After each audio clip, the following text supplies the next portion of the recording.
সাতকানিয়া উপজেলায় শঙ্খ নদের 2 তীরে চাষ হচ্ছে 3 মৌসুমের সবজি।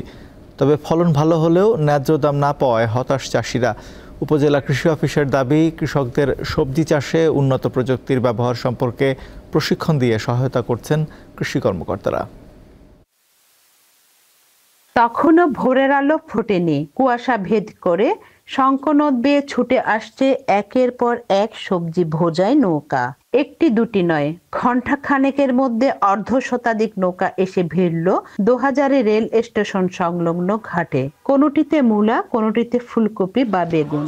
ভোর থেকে মাত্র 4 থেকে 5 ঘন্টায় এ ঘাটে বেচাকেনা হয় অন্তত 50 লাখ টাকার সবজি।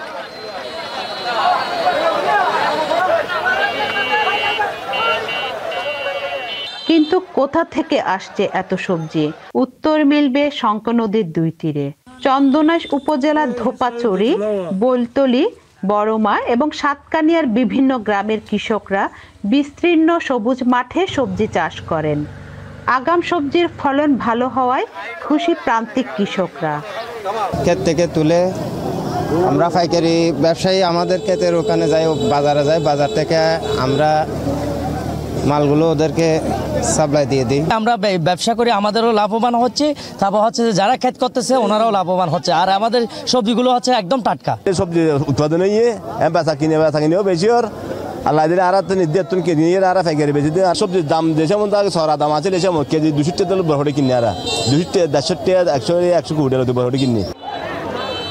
আমিলাইশ, নলুয়া, চরতি, ধর্মপুর সহ বিভিন্ন ইউনিয়নের সবজি চাষিরা তাদের সবজি নিয়ে ছুটে আসেন শঙ্খ নদীর চরে। এরপর এসব সবজি যায় সাতকানিয়া ও চন্দনাইশ উপজেলার বিভিন্ন বাজারে।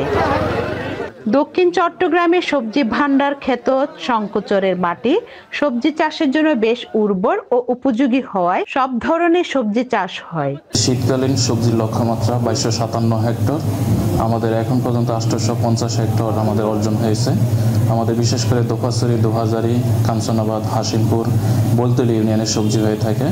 আমরা আশা করি আমাদের যে লক্ষ্যমাত্রা অর্জন হয়ে আমাদের আরো অতিরিক্ত চাষাবাদ করা সম্ভব হবে।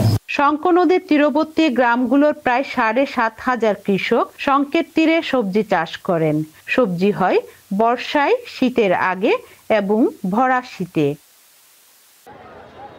রুনা আনসারী, দীপ্ত সংবাদ, চট্টগ্রাম।